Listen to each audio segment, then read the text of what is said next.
नमस्कार, स्वागत है आप सबका जेन्स गवर्नमेंट एग्जाम्स एकेडमी में। मेरा नाम है प्रखर जैन और आप देखना शुरू कर चुके हैं the daily current affair show. आइए देखते हैं 29 जुलाई 2020 की मुख्य खबरें। सबसे पहले खबर है नाइट्रोजन डाइऑक्साइड का स्तर 70% से अधिक गिरा। संयुक्त राष्ट्र की नीति की जानकारी के मुताबिक नई दिल्ली में तालाबंदी के दौरान नाइट्रोजन डाइऑक्साइड के स्तर में 70% से अधिक की गिरावट आई है। चीन में शहरी क्षेत्रों में 40%, बेल्जियम में और जर्मनी में 20% और अमेरिका के विभिन्न क्षेत्रों में 19 से 40% की स्तर गिर गया है। महामारी के दौरान प्रदूषण और ग्रीन हाउस गैस उत्सर्जन में भी तेजी से गिरावट आई है। अगली खबर है आनंदीबेन पटेल मध्य प्रदेश की नई राज्यपाल। राष्ट्रपति रामनाथ कोविंद ने मध्य प्रदेश के राज्यपाल के कार्यों के निर्वहन के लिए उत्तर प्रदेश की राज्यपाल आनंदीबेन पटेल को नियुक्त किया है। मध्य प्रदेश के राज्यपाल लालजी टंडन के निधन के बाद यह परिवर्तन हुआ। राज्यपाल के कार्यालय की नियमित व्यवस्था होने तक वह पदभार संभालती रहेंगी। लालजी टंडन के अवकाश पर रहने के दौरान उन्हें मध्य प्रदेश के अतिरिक्त प्रभार दिया गया था। अगली खबर है भारतीय नौसेना अकेडमी के नए कमांडेंट।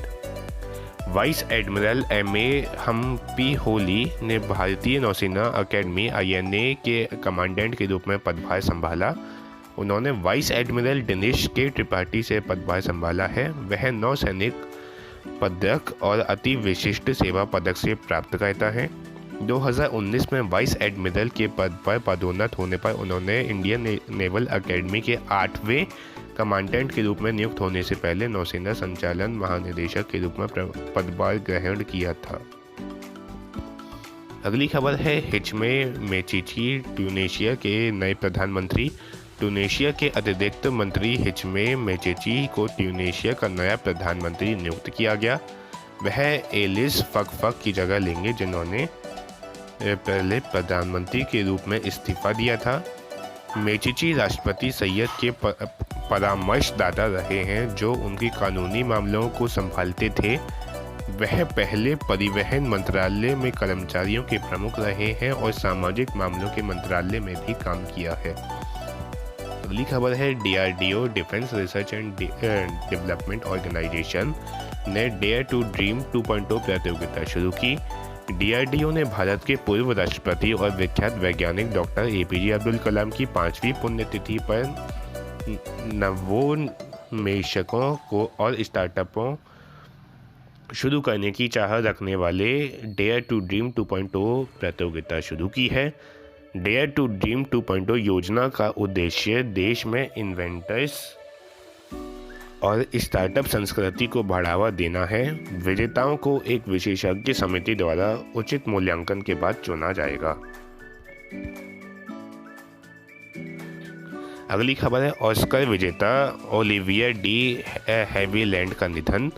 2 बार के ऑस्कर विजेता ओलिविया डी हैविलैंड का जुलाई 2020 में निधन हो गया। हैविलैंड स्टूडियो युग के शीर्ष स्क्रीन कलाकारों में से एक थीं। डी हैविलैंड ने 1946 में 2 ईच इज ओन के लिए अपना अकादमी पुरस्कार अर्जित किया। 2008 में डी हैविलैंड ने राष्ट्रीय कला पदक प्राप्त किया और 2 साल बाद फ्रांस के लीजन ऑफ ऑनर से सम्मानित की गई थी। अगली खबर है अमेरिकी अभिनेता जॉन सैक्सन का निधन। अमेरिकी अभिनेता जॉन सैक्सन, जिन्होंने classic film enter the dragon में ब्रूस ली के साथ अभिनय किया था, का जुलाई 2020 में निधन हो गया। सैक्सन ने 1954 की शुरुआत के बाद लगभग 200 फिल्मों और टीवी शो में अभिनय किया, जिसमें a nightmare on Elm street सहित जासूसी शो और भयावह भूमिकाएं निभाईं। उन्होंने 1958 में फिल्म दिस हैप्पी फीलिंग में अपनी भूमिका के लिए गोल्डन ग्लोब अवार्ड भी जीता था। अगली खबर है सांबा जिला प्रशासन एक जागरूकता शिविर शुरू करेगा। जम्मू और कश्मीर में सांबा जिला प्रशासन ने एक मोबाइल निःशुल्क चिकित्सा सहायता सह जागरूकता शिविर शुरू किया है। शिविर DC कार्यालय परिसर में मेडिसिन विभाग के भारतीय प्रणाली के सहयोग से है। दवाओं की भारतीय प्रणाली श्वसन संबंधी विकारों को कम करने, प्रतिरक्षा प्रणाली को बढ़ाने और लोगों की समग्र शक्ति और जीवन शक्ति में सुधार करने में बहुत मदद करती है। अगली खबर है विश्व प्रकृति संरक्षण दिवस 28 जुलाई को मनाया गया। विश्व प्रकृति संरक्षण दिवस हर साल 28 जुलाई को मनाया जाता है। इस दिन को वैश्विक स्तर पर प्राकृतिक संसाधनों की रक्षा के लिए सर्वोत्तम प्रथाओं के बारे में जागरूकता फैलाने के लिए चिन्हित किया जाता है, क्योंकि हमारी पृथ्वी में सीमित संसाधन हैं जिन्हें हमें संतुलन बनाए रखने के लिए कुशलता से उपयोग करने की आवश्यकता है। वर्ष 2020 के लिए महामारी के कारण एक वैश्विक विषय तय नहीं किया गया। अगली खबर है भारत इंडोनेशिया के रक्षा मंत्रियों की वार्ता। भारत और इंडोनेशिया के बीच रक्षा मंत्रियों की वार्ता 27 जुलाई 2020 को नई दिल्ली में आयोजित की गई। रक्षा मंत्री राजनाथ सिंह ने भारतीय प्रतिनिधिमंडल का नेतृत्व किया, जबकि इंडोनेशियाई प्रतिनिधिमंडल का नेतृत्व उनके रक्षा मंत्री जनरल प्रबावो सुब्रियांटो ने किया। दो समुद्री पड़ोसियों के बीच संबंधों को मजबूत करने के लिए गणमान्य अतिथि भारत में हैं। अगली खबर है सरकार ने 4 योजनाएं शुरू की। रसायन और उर्वरक मंत्री सदानंद गौड़ा ने फार्मास्यूटिकल विभाग की 4 योजनाएं शुरू की हैं। वे देश के थोक दवाओं और चिकित्सा उपकरणों के पार्कों के घरेलू विनिर्माण को बढ़ावा देंगे। यह महत्वपूर्ण API उत्पादन और उच्च अंत चिकित्सा उपकरणों के निर्माण के लिए रास्ता है। यह प्रधानमंत्री नरेंद्र मोदी के विजन के अनुरूप है। अगली खबर है राफेल जेट का पहला बैच फ्रांस से रवाना हुआ। 5 राफेल जेट का पहला बैच फ्रांस से उड़ान भरकर 29 जुलाई 2020 को भारत आएगा। फाइटर जेट्स को आधिकारिक तौर पर 29 जुलाई 2020 को अंबाला में भारतीय वायुसेना के बेड़े में शामिल किया जाएगा। फ्रांसीसी विमानन फर्म डसॉल्ट द्वारा निर्मित फाइटर जेट्स ने दक्षिणी फ्रांस के बोर्डो में मेरीग्नैक एयरबेस से उड़ान भरी थी। अगली खबर है केंद्र ने GST मुआवजा जारी किया। केंद्र सरकार ने मार्च 2020 के लिए राज्यों को 13,806 करोड़ रुपए का GST मुआवजा जारी किया है। इस राशि को ध्यान में रखते हुए पिछले वित्तीय वर्ष के लिए दूसरे GST मुआवजे को राज्यों को जारी किया गया। वर्ष 2019-20 के लिए जारी मुआवजे की कुल राशि रुपये 1,65,302 करोड़ रुपए की है। उस समय वसूले गए उपकर की राशि 95,444 करोड़ रुपए थी। अगली खबर है अब तक के सबसे बड़े ऑनलाइन हैकाथॉन का ग्रैंड फिनाले। प्रधानमंत्री नरेंद्र मोदी ने वीडियो कॉन्फ्रेंस के जरिए 1 अगस्त 2020 को दुनिया के सबसे बड़े ऑनलाइन हैकाथॉन की ग्रैंड फिनाले को संबोधित करेंगे। स्मार्ट हैकाथॉन 2020 सॉफ्टवेयर का ग्रैंड फिनाले 3 अगस्त 2020 तक आयोजित किया जाएगा। 37 केंद्र सरकार के विभागों, 17 राज्य सरकारों और 20 उद्योगों से 10,000 से अधिक छात्र 243 समस्या बयानों को हल करने के लिए प्रतिस्पर्धा करेंगे। अगली खबर है भारतीय मानक ब्यूरो का मोबाइल ऐप। उपभोक्ता मामलों के मंत्री रामविलास पासवान ने 28 जुलाई 2020 को भारतीय मानक ब्यूरो के मोबाइल ऐप BIS केयर का शुभारंभ किया। उन्होंने eBIS के मानकीकरण और अनुरूपता मूल्यांकन और परीक्षण पर 3 पोर्टल भी लॉन्च किए। मोबाइल एप्लीकेशन BIS केयर को किसी भी एंड्रॉयड फ़ोन पर संचालित किया जा सकता है और उपभोक्ता इस एप्लीकेशन के माध्यम से ISI चिन्हित और हॉलमार्क वाले उत्पादों की प्रामाणिकता की जाँच कर सकते हैं। अगली खबर है पृथ्वी विज्ञान मंत्रालय ने मौसम लॉन्च किया। पृथ्वी विज्ञान मंत्रालय ने भारत मौसम विज्ञान विभाग के लिए इसके स्थापना दिवस समारोह पर मोबाइल ऐप मौसम लॉन्च किया है। उपयोगकर्ता मौसम पूर्वानुमान रडार छवियों का उपयोग कर सकते हैं और आसन्न मौसम की घटनाओं के प्रति सचेत रूप से चेतावनी प्राप्त कर सकते हैं। यह आम जनता के लिए समर्पित है और इसे मौसम की जानकारी और पूर्वानुमानों का एक आकर्षक तरीके से संवाद करने के लिए डिज़ाइन किया गया है। अगली खबर है अबू धाबी में दुनिया का सबसे बड़ा सौर ऊर्जा संयंत्र। फ्रांस की EDF और जिनको पावर ने साझेदारी में Abu Dhabi national energy company टका और मसर के नेतृत्व में कंसोर्टियम अबू धाबी में दुनिया का सबसे बड़ा और ऊर्जा संयंत्र विकसित करेगा। इसकी कुल क्षमता 2 गीगावाट होगी। अल दफदा सोलर पीवी प्लांट का वित्तीय समापन 2020 तक तीसरी तिमाही में होगा, जिसमें बिजली उत्पादन 2022 की पहली छमाही में शुरू होने की उम्मीद है।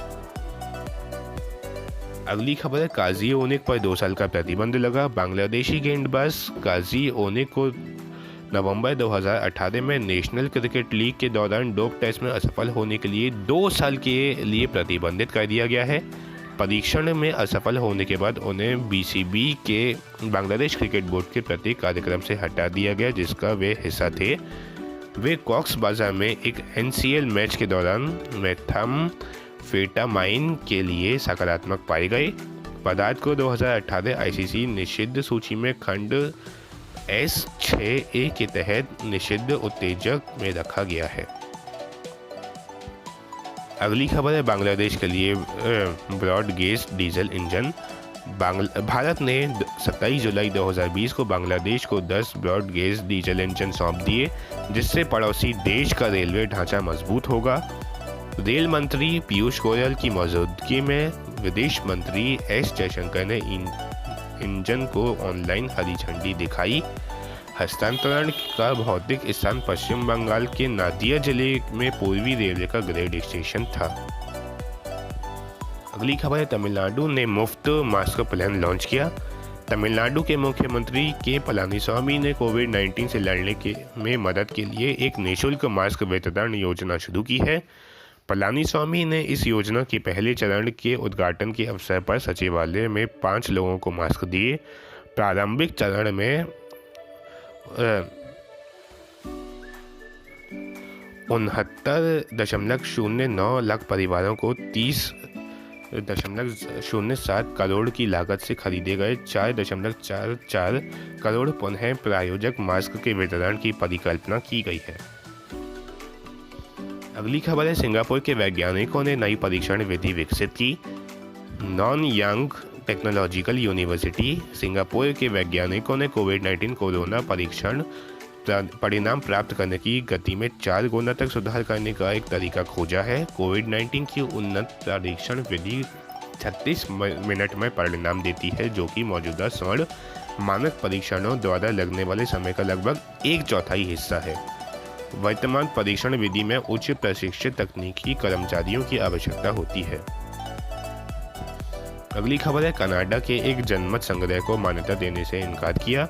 कनाडा सरकार ने पंजाब जनमत संग्रह 2020 के मुद्दे पर अपना रुख स्पष्ट करते हुए इसे मान्यता देने से इनकार कर दिया है। अमेरिका आधारित अलगाववादी समूह द्वारा स्वघोषित जनमत संग्रह नवंबर 2020 में आयोजित होने वाला है। इसका उद्देश्य सिखों के लिए एक अलग देश खालिस्तान बनाने के लिए सीमांत समूहों द्वारा सदियों पुरानी सांप्रदायिक मांग के बारे में एक प्रस्ताव लाना है।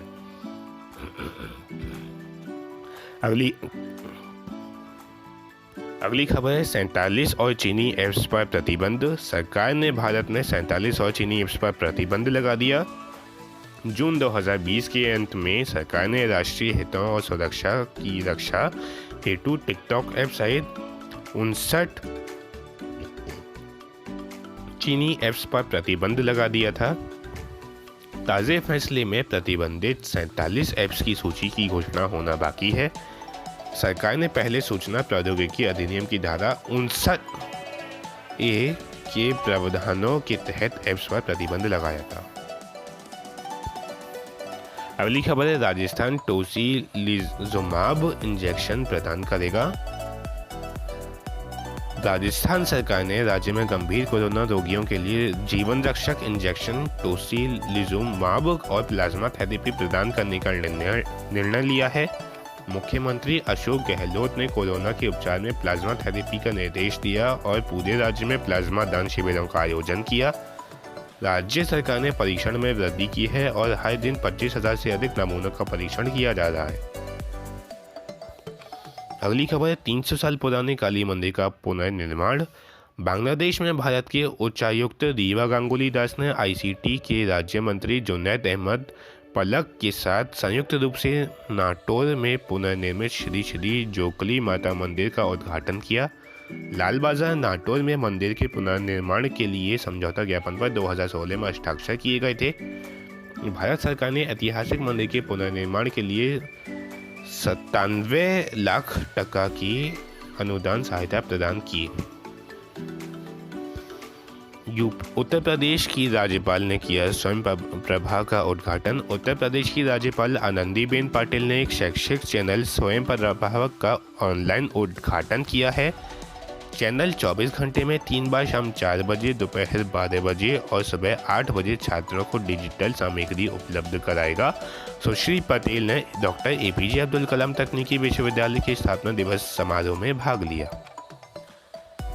अगली खबर है हैदराबाद में फ्लोरिंग विनिर्माण सुविधा। तेलंगाना उद्योग और IT मंत्री KT रामाराव ने हैदराबाद में 1100 करोड़ रुपए की एक वर्टिकल फ्लोरिंग विनिर्माण सुविधा का उद्घाटन किया। आधारशिला पहले ही रखी जा चुकी थी। विनिर्माण सुविधा वेल स्पेन समूह द्वारा स्थापित की गई है और ये 200 एकड़ में फैली हुई है और इसमें लगभग 1600 लोग कार्यरत हैं।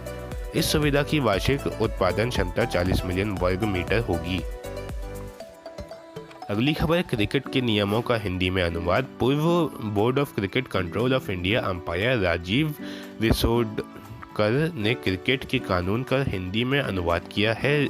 इसे मेलबर्न क्रिकेट क्लब की वेबसाइट पर अपलोड किया गया। MCC क्रिकेट कानूनों का संरक्षक है। MCC द्वारा क्रिकेट के कानून का हिंदी अनुवाद 2017 कोड का दूसरा संस्करण 2019 अब इस प्रतिष्ठित क्लब की आधिकारिक वेबसाइट पर उपलब्ध है। अगली खबर है सिद्दी समुदाय से भारत का पहला विधायक। शांताराम बुदना सिद्दी को 4 अन्य लोगों के साथ कर्नाटक के विधान परिषद में राज्यपाल वाजुवाला वेला द्वारा नामित किया गया। वह कर्नाटक के सिद्दी समुदाय जिसकी जड़ें अफ्रीका की हैं से देश के पहले विधायक बने। सिद्दी RSS की आदिवासी कल्याण पहल वनवासी कल्याण आश्रम के राज्य सचिव के रूप में कार्यरत हैं। अगली खबर है विश्व हेपेटाइटिस दिवस 28 जुलाई को विश्व हेपेटाइटिस दिवस हर वर्ष 28 जुलाई को वायरल हेपेटाइटिस, यकृत की सृजन को यकृत कैंसर सहित कई स्वास्थ्य समस्याओं का कारण बनाती है के बारे में जागरूकता बढ़ाने के लिए माना जाता है। हेपेटाइटिस वायरस के 5 प्रमुख उपभेद हैं ABCDE। माताओं और नवजात शिशुओं के बीच हेपेटाइटिस B को रोकने के लिए एक मजबूत बिंदु के साथ 2020 का विषय हेपेटाइटिस मुक्त भविष्य है। आज की खबरों का सिलसिला इतना ही। अगर आपको वीडियो पसंद आई हो तो वीडियो को लाइक करें, ज़्यादा से ज़्यादा शेयर करें और चैनल को सब्सक्राइब करें। धन्यवाद।